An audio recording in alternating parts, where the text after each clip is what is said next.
Hello everyone, how's it going? My name is Derry and this is my brother. Align! And today we are here to talk about our review of Arcane, which came out back in 2021, the first season did. There were two seasons, the first season came out in 21. We are talking about both seasons today because we did pretty much binge watch it. The whole thing, yeah. Yeah, after we started watching the first couple of episodes because we enjoyed it so much. So, what did you think of the show? I really enjoyed it. Yeah? I really, really liked it, yeah. I really liked the whole sort of, story with Jinx and Vi. Yeah. And the Hextech part at times sort of lost me, and especially with characters like Victor, and the Black Rose, but it's sort of all tied in the end and made sense. What do you think? Yeah, no, I thought it was really good. I think there was a lot of stories going on that kind of went off in a lot of directions, but they sort of came towards together at the very end. So at first, it was a lot to keep up with when they started really splitting down these story character arcs with everybody. But I enjoyed every single one. They did it in a way that wasn't like too overwhelming. It was like nicely paced, you did keep up with everything. And you did see these crossovers where the storylines sort of intersected and then go back their own ways. It all created even more stories. Right, yeah, I really did love this show. I thought it was a really cool show.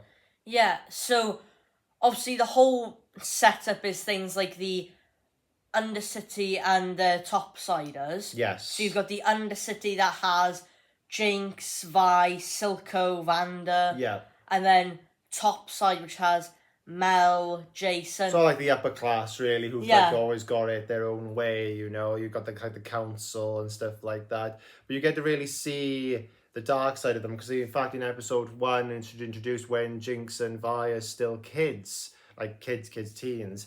That like the enforcers, taking down the underground, and that's when Vanda first meets them and stuff like that. Yeah, kind of adopts them. Oh yeah, Vanda made a deal with the enforcers, didn't he? Yes, he did actually, because with the leader, and they sort of had a bit of an understanding. We keep the peace down here. You stop sending enforcers down. There's sort of a bit of like give and take, really.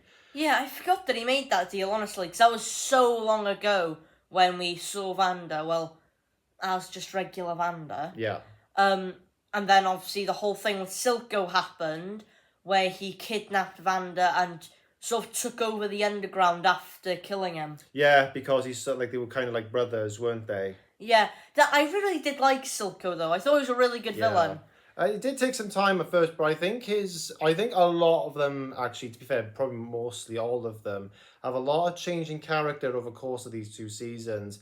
And you see him going one side to the other side. And I think Silco being like the person who wants to try and create his like nation of Zon. Yeah. And to the end of like season 1 where he cares more about Jinx. Jinx, yeah, because he starts off the season not really understanding what Vanda saw in Jinx and Vi to sort of, I guess, throw away his dream of Zon. And then by the time that season 1 comes to its end and Jace tries to make the deal with him to get his nation of Zon in exchange for Jinx, he finally understands why Vanda did what he did to protect his sort of like family, his like adopted kids and stuff, because you've even got like Krago and Milo, who died pretty early on in the season, 2 kids because of Jinx. I thought to myself, this like show has like a really like a lot of dark moments in it, and that was one of them where they killed off those 2 I think it was like episode 2 or the something. whole thing that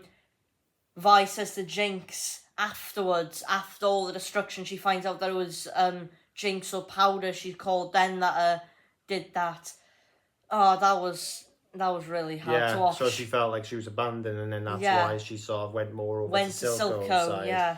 But, over the years, they sort of developed like that father-daughter relationship, and as you just said, I think that's kind of a massive character change right there, is where Silco has become from this person who wants to create his nation for the people to becoming more of like for what he believes is to be a father for Jinx. And he does say that to Jinx when he dies, when he says that I would have never given you up. Yeah. Yeah, so... But that episode, actually, where the final episode of season 1 was probably one of my favourite episodes for that ending. Yeah. No, definitely. There's a lot of other character arc as well, like Sevikan, who was Silco's like top right-hand man or woman. in this case, and she like has a lot of change in this, especially in season 2, because she's like this enemy, that's always been against them, always working with Silco. Well, Yeah. going against Vi actually, because she does work with Jinx. They don't, but they always have that sort of rivalry. Don't exactly see to eye. Yeah, because she thought that Jinx was like a wild card and didn't Yeah. want her in there. But then by the time season 2 comes around, she actually like values Jinx and wants her to stay, which is a complete sort of 180 from how she acted in season 1. I think it's because like with Silco gone, they know they have to rely on each other more, especially with the underground. It's sort of like chaos because there's no like proper leadership. Yeah, because there's like a power struggle now after Silco went to try and control the underground, and sort of forgot about the whole trying to make it the Nation of Zon and just trying to seize that power vacuum. Yes. But no, I liked it. I did think that when Silco died, you were going to get like a thing of Jinx rising up and becoming some sort of leader, but then seeing as how mentally unstable Jinx is, I kind of quickly realised that wasn't very likely to happen. She was like an inspiration. She was a hero figure. Yeah, but she would never be an actual leader because she's just too sort of mentally unstable. Well, so you said, the thing is, this has a lot of funny jokes and a lot of like funny little takes and stuff like that. How is this for Symbol tries to give the middle finger? Can't, because the finger's, been blown off by a gun, Caitlyn's gun, which was another scene before. But there's little things like that. There's a lot of humour in this. Even though there's a lot of dark moments, there's a lot of humorous moments as well. And you've got the whole underground side of things, which we haven't even pretty much began to scratch the surface on. But then you've got like top side of things with Jace being a kid getting transported, and there's always that nagging question on who the person was that teleported him to Piltover. Really, because I don't remember that scene, but I remember you telling me about that. Yeah, it's how it's like Jace having a bit of a flashback. When he was a kid, he was in the blizzard, him and his mother getting caught in the blizzard, and you had that mage character who teleported them. Oh, I think I remember that one. Yeah. Oh, that was like one of the first scenes, and he keeps the gem that mage gave to him after all this time. That's what you see on the wrist. Remember? He keeps it on the wrist. That's what he used to give to Victor in the end. Oh, that makes sense then. Because then obviously Jace creates Hex Tech and meets Victor. That's how he gets the idea, is through all that type of stuff. Oh, that actually makes sense. But yeah, then you've got Jace and Victor making Hex Tech, and Hex Tech opens up its own completely different sort of problems. Because obviously the whole world ends up almost... Because a lot of people didn't like magic. We talked about this. It kind of reminds us of like Merlin, like the Knights of Camelot, all that business. Because Luther doesn't like uses magic. They didn't exactly like the idea of using magic either. The Arcane, especially Heimeldinger, who's kind of a funny character actually, to be honest. Okay, because Heimeldinger does mention in a couple scenes how years and years ago there was this person that used magic or the Arcane and turned evil and destroyed an entire civilization. And I thought that was going to be mentioned again, because that seems like a pretty big thing to just leave as some background sort of thing, but they never... No, I think at the end of the day, right, this is based on a game, League of Legends, and... Yeah, it's a prequel to it.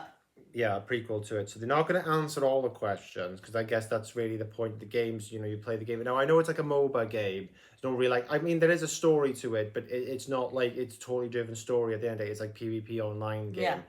Yeah.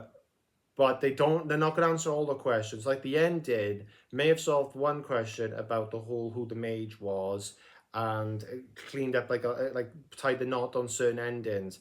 There's another one like the Black Rose, for instance, that was going after Mel. Yeah, that's because that was that before I realised that it was canon to League of Legends and it's a prequel, I thought it was going to be one of those things where it's set in its own universe. So then I was really confused when they introduced the Black Rose sort of last minute, I guess, and didn't really answer anything about them. But it wasn't last minute. I mean, it was sort of set up from the ending of season 1, but then, beginning of season 2, because they started more introducing themselves to like the black chains, the red background, stuff like that, the kidnap Mel.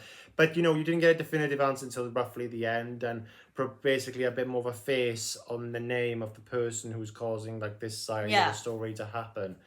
But from what I know about them, from many, I haven't really done that much research, to be honest, but I think they're like some kind of like mage council, because they can use like magic and stuff like that. Yeah, and they wanted Mel's mother because of the power that Mel had, or that they wanted Mel, didn't they? Yeah, of her power and stuff like that. Yeah. But they realised her mother was like a massive thorn in her side, as they said. But we know Mel. I think this is because unfortunately this was really sad for us to watch at the very end, and not just because of what happened to Jinx, because that was a massive blow. Because they really characters we grown to like Silco and Jinx, got killed off, and to us that was a massive blow. Yeah. And because there's no season 3 coming now, we feel like that's like a really, really like hard one to take to swallow, really hard pill to swallow. Yeah. A bittersweet ending. Yes, they defeated the threat. Yes, certain characters had happy endings. Like the Doctor somehow. Yeah, the Doctor, after all his experience, we'll get into that in a bit. But, but there's other characters that didn't get those happy endings, and it's like, God's sake. Some people have said that Jinx is still alive, because you see in the explosion... A purple flash, right? Flash, yeah, that, a pink purple flash that just goes away. Because she has, like, the shimmer powers, that she has, like, these, like, massive quick reflexes. Yeah. So she might have gotten out of it. And it's always meant to make you believe, that she got out of it. But still, though, it's like... You want to see more, and if there are spin-offs, which apparently I think there are coming out, I don't know if this is true or not, but one's meant to be called Iron and Chains, and it might be seeing Mel's story arc going back to, I think, her home, Noxus, where her mother came from, because that's where, like, trying to deal with the Black Rose. The Black Rose, and, like, the events there, and how all that's going to be going down. That would be interesting. Because I don't know, like, in League of Legends, it's supposed to be like 160 champions is what they're called. So that's a lot of characters they could fit into. Yeah. So these other spin-offs, they could take characters out, but then bring new ones in to sort of showcase, or what they are all about. Should we talk about the animation as well? Yeah, the animation kind of reminded us of the Spider-Verse, didn't it? Yeah, it reminded me of like it was sort of like the Spider-Verse, because it's a sort of, I guess, very unique style of animation. Yeah. But it's more grounded and realistic version, I guess, because Spider-Verse is very colourful, pop-outy, sort of comic booky. This was very dark. Was more of a darker sort of grounded version of that animation. But it was still that animation. Yeah. And it looked really good, and especially for some of the fight scenes. Yeah. It looked I thought that one where Jinx built the arm for Civica, like the sort of casino, like I thought that one was really cool. But I love her like reactions, because this arm is cool, but then it starts playing music and she like rolls her eyes like, yeah, you have to put that in there, didn't you? Like there's a certain like, I like this sort of chemistry that they have, like, really you have to put that in there. I like the arm, but I don't like the arm, because you're putting all these other gizmos that it doesn't need. Can it just be a weapon, not something that to fool around with, like it plays music as like a casino game where it like shoots the claw, or it does some like explosive stuff, one thing off screen as well. I thought, that. Yeah. I do like how their sort of bond grows, but in a weird, like funny way. Yeah, I did enjoy that sort of dynamic. But yeah, and then you also had Echo in there, who was obviously a childhood friend of Jinx, that grew to sort of make this actual community in the underground that wasn't controlled by Silco and by all the war and by Shimmer and stuff, which I did quite like, and with him with like the tree and stuff, and then having Heimeldinger working with him. That scene was funny though, when Heimeldinger and Echo try to break into the building. Yeah, because he pretended to try to use like code words and stuff like that. It's like, don't you own this building? Yeah, that was a funny scene. And then it was really interesting as well. You had Jace and Caitlyn that initially looked like they were going on some sort of dark path. For revenge. Yeah, but... Caitlyn's mother, what happened at the end of season 1 and what Jinx did. Yeah, when Jinx attacked the council and literally just killed Caitlyn's mother. Yeah. Yeah, that was like... So you think that Caitlyn goes on like a dark path, but then she sort of, because of Vi and their sort of love, turns around and goes back to being good. Then you think that Jace is going to turn evil, and especially at that ending where he becomes all crazy because of the... He sees the future that could become, yeah. But then it turns out that he was right, and then you've got Victor that's sort of having this weird god complexy sort of thing, thinking that he can ascend everyone into the Kind Arcane. of like a hive mind, and that as well. I was really not expecting for Victor to turn out to basically be the main villain. Because that's essentially what he was. Yeah, he was sort of the main villain. So, like, he's been sort of corrupted by the Arcane, because obviously, he was disabled, wasn't Yeah. he? And, he was trying to cure himself because obviously he was dying as well in the events of season 1. You get his confrontation with the Doctor, Dr. Revik. Yeah, that's a completely different character. He's I thought he was going to be the main villain initially. He and had like some proper Mr. Sinister vibes about him, like some of Yeah. the stuff he did, especially what he With did the to the wolf. wolves in those caves, and he hooked up the hearts to the pipe. And the I was heart like, was what still, the- so it was still alive as well because the heart was still beating. It's like, that's like brutal. What the hell? Yeah, and then you see this Yeah. monstrosity abomination hooked up in chains. And it turns out that monstrosity's Vanda. Yeah, I know. That was crazy, having Vanda be the sort of monster. And then how season... I couldn't believe we couldn't get a proper goodbye from him. Because the last thing he says was, get your hands off my daughter, and he basically kills the enforcer guy to Mel's mother out. Yeah. Because after that, you don't hear from him again because of what the Doctor does to him. And Victor, because they both do it, they like erase then what's left of his consciousness of himself inside that being, and it's all gone. It's like there's no coming back from that now. And it's like, again, another dark moment. There's just nothing.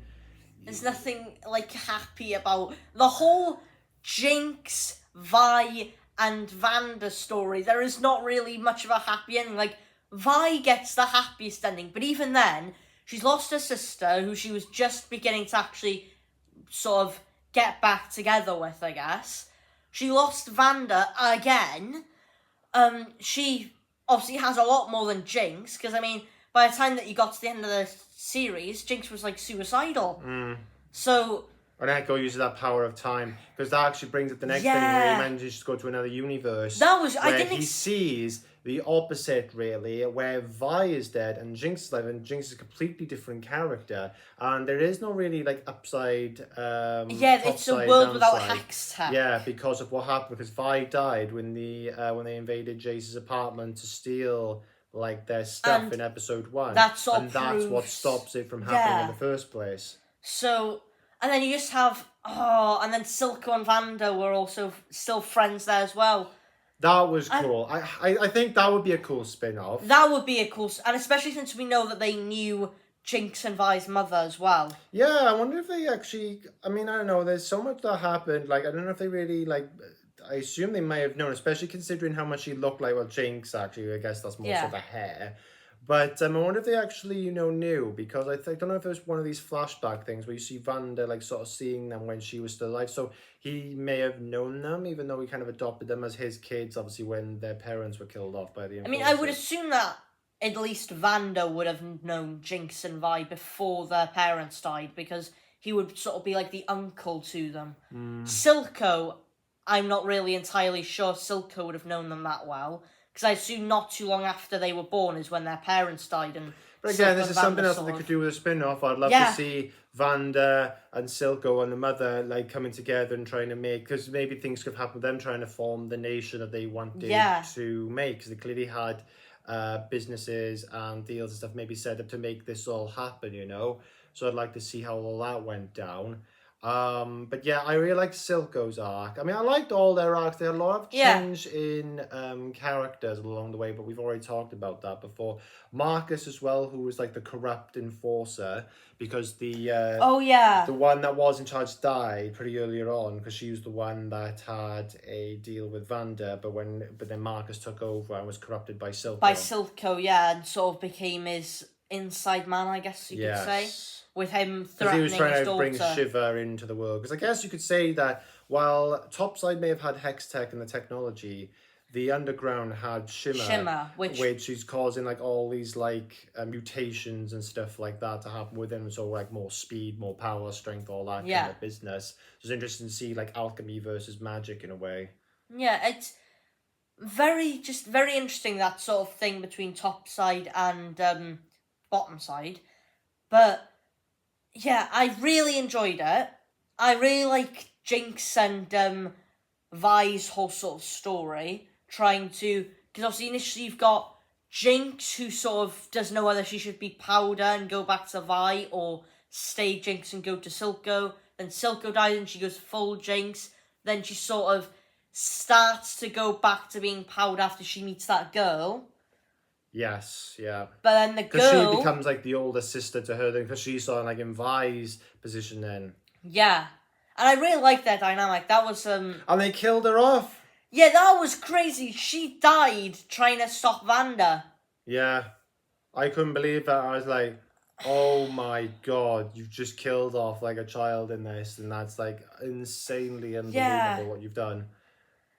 It was... And then... I mean, just this whole dynamic that no one's really safe. Yeah, that's basically There's no plot, there's no plot armor. No one's safe from anything. Yeah. Not even the main characters are safe, because they all either go through trauma or die in Jinx's case. Yeah. But there's no like plot armor to protect them. It's like anyone could potentially die. Like Jace and Victor go into like the Arcane at the end or whatever, so they're not safe. Mel sort of goes because they get absorbed in the end, don't they? Like, it kind of looks like absorbed by the Arcane. They get like absorbed into the Arcane. Yeah. So... And then obviously Mel looks like she's going back to Noxus. The council, which I was kind of happy with. Yeah, there's a lot of outsiders that were there, but they also had Civica, who I loved that she got in there. And to be honest, I think Caitlyn and Vi were happy kind of that as well. Not that they really showed that, but, you know, let's be honest, I think they needed someone to represent the underground. Yeah. Not that a lot of topsiders were happy with that. No, they had like the face of, oh my god, you're here. And it's like, yes, I'd rather her among any one of you lot, because I actually loved her character, to be honest. I actually thought it was really cool. And, you know, there's loads of other characters, but those are the ones that stick out the most. And I think they had the most changing character along the way, and it was really great pace. As you say, the fight scenes were fantastic. The animation was amazing. Yeah. I mean, I know they're not doing a season 3, but like... The music was also pretty good with Imagine Dragons and stuff. That was another thing. As soon as because we obviously let the credits play the first time round, because you always want to see the credits. And I was like, that's Imagine Dragons. And it was like, it was literally there in the credits. Like, oh, that's pretty sad. That's pretty cool. But no, I thought they did a really cool job. I thought this show, I would definitely put it as up there with the whole like Owl House, Amphibia, Gravity Falls, like I would agree. Because to me now this is like the standard of what we hope to get. Yeah, because it was just a phenomenal. I can see why it won awards. Yeah, I really love this more than I thought. I don't know what I was thinking I was getting into this. To be honest, I guess I was sort of skeptical because I didn't know anything about League of Legends. I've never played the game before. I'm kind of tempted to now though because of this, which, you know, I guess the objective was achieved really, because if this is where it was to promote the game, then it's work, because I do... Yeah, because it's a prequel, so I guess it's meant to end where sort of League of Legends' story, or whatever it is, would start. So... Even if it's just to see some of the characters and the other, like, 100-odd champions we never did see inside the show. There's a bunch of stuff we have missed out on. Oh, absolutely. There's way too much in the show to cover like just one video. Even though there's only 9 episodes a season, I really wish it could have gone on longer. Yeah. But the thing is, you know, we talked about the Doctor, we talked about Topside, the Undercity. Silco, I thought, was a really good character, though. I thought, you know, I kind of understand how they had to kill him off. Yeah, to sort of progress Jinx's story. Because she becomes like the hero, the kind of revolutionary type character that they see going forward. I like how you had in the final sort of war battle between like upsiders and bottom-siders against Victor and Mel's mother. Yeah. I did not like Mel's mother. Oh yeah, she cut her eye, remember? Caitlyn's eye. She cut Caitlyn's I thought eye. to myself in that scene, she knew she had to make like the sacrifice, because like it's the only way to get, because obviously she kept absorbing all that magic and stuff like that on like the bead bracelet that she had on her arm, and she knew she had to take that off in order for Mel to actually attack her. And so she let her stab her in the eye just so she could get them off while she wasn't looking. I thought, but no, I did not like Mel's mother at all. Did not. She was just not. That's good though, because that's the whole point, isn't it? Is you're not supposed to like. Yeah, honestly, I think obviously Victor's probably meant to be the main villain, but Mel's mother is probably the secondary. She let her son die. Because remember of what Mel confronted him, yeah! because he was confronted by the Black Rose and stuff like that. And even Mel, like... And she was like, you knew too much, so she... So it's like... and then she slapped Mel because of it. And it's like, you know, trying to, like, tell her about sacrifice and stuff. I thought, damn, that's nuts. Oh my god, I completely forgot about Mel's brother and the whole... that side of it. Oh my god, yeah. I mean, technically, if they are doing a thing with Noxus and maybe Iron and change that side of the story, they could say maybe he's still alive. I mean, I don't know. Like, it's one of those things, unless you actually see them die, they're not dead. But we never really saw him at the beginning with the first place, only what he looked like, because one of the Black Rose pretended to be him. But it's interesting to see how the story could progress there. Hopefully we get to see some of the old characters returning in that show, not just Mel. Like, maybe see some others. I don't think... Jason... Well, yeah, I think definitely...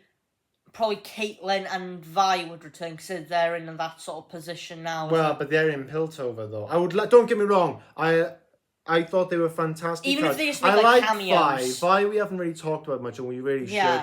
Because the thing is, Vi, right? I loved her sort of she was like force, like thuggish type thing she was going for. And, with the gauntlets as well. Yeah, I thought her fight style was amazing because she sort of took it up after Vanda. Yeah, she really was like. The way I see it, after the Jinx and Vi sort of splits off, Vi started going down following the footsteps of Vanda, and Jinx started following a sort of twisted footsteps of Silco, but like not entirely, because Silco was far more sane than Jinx. Yeah, well, but then again, that's what happened with her childhood, though, because of what happened to Milo and Kragor, which she, accidentally killed. So at the end of the day, I would say that even that what affected her in life. If she kept dealing with those problems all the time. Yeah, but no, I really enjoyed the show. I don't think there's much left for us to say that we can think of, at least. Who's your favorite character? I can't nail it down to a single character. Honestly, I can't. Now, I'm not going to say it's Jinx or Vi, only because they are the favourites, and they are my favourites. So I'm going to go off side characters here. Well, I can't even say the side characters. They all played an important role. I'm going to name 3 characters that's not Jinx and Vi. Silco, Civica, and I feel like I have to name at least one topsider. You don't have to. None of the topsiders are really cool enough.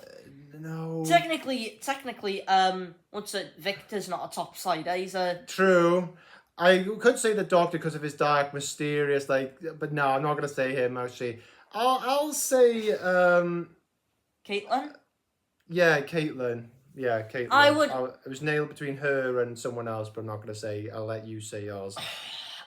I would say Jinx was probably my favourite because I liked how fun she was in her whole sort of arc. But it would be close behind her would be Silco, the Doctor, and possibly Vanda. Yeah, Vanda was good. I would have just loved to have seen him more. That's why I would have put it in next. We only saw him at the beginning of season 1 and a little bit more in season 2, and that's when he's become that monster, But I would probably say Jinx is my favourite, then maybe the Doctor, just because of how sort of... Well, yeah, because to me, Jinx, Vi are sort of together up there. Yeah. The reason why I haven't mentioned them is because, well, they're the obvious favourites. We talked about this, that they're the obvious favourites. So we have to go for characters that would necessarily be the obvious ones. So that's why we've named those 3 instead, other characters that we liked. Because there's way too many characters I like. Way too many. It's a more harder show to sort of pick who you like. Because they're a much bigger show than a lot of them. They do loads of world building in it. Yes. In just, 2 seasons with only 9 episodes each. Yeah. And they do so much world building and expand the story and flesh out so much. Yeah. But... fantastic show. I really loved it. I am saying it's a 10 out of 10. Yeah, I would probably agree with you. Because I really enjoyed it, and I am sad, angry, annoyed that there's not going to be a season 3. Because I really want there to be one. But if they are doing spin-offs, hopefully we can see these other characters in the future in other spin-off shows. But that's the only reason, because I just want more. And we just doesn't seem like we're going to get a season 3, only spin-offs, which, you know, will still be good. I just hope, you know, it'll be as good as I also like Jinx in the shark hoodie that she wore in the final sort of arc where she's in the blimp Oh, yeah, that or was hot pretty air cool. balloon more accurately. She got like colourful stuff, didn't she? Yeah, she had, and it was really cool getting to see her team up with Echo and stuff. Since the last time they met was basically when she died and then got revived by the Doctor. But yeah, I don't think there's much left to say. No, but if there's anything else that you guys feel like we've left out or want to talk about, or ask us questions, or what we thought of like certain scenes that we haven't actually talked about, because as I say, there's way too much, and we loved every minute of it. Then please let us know down in the comments. That is going to be it from me, Dewi, and my brother. Oh, aye. And we will catch you all in the next video. Bye bye. Ta-da.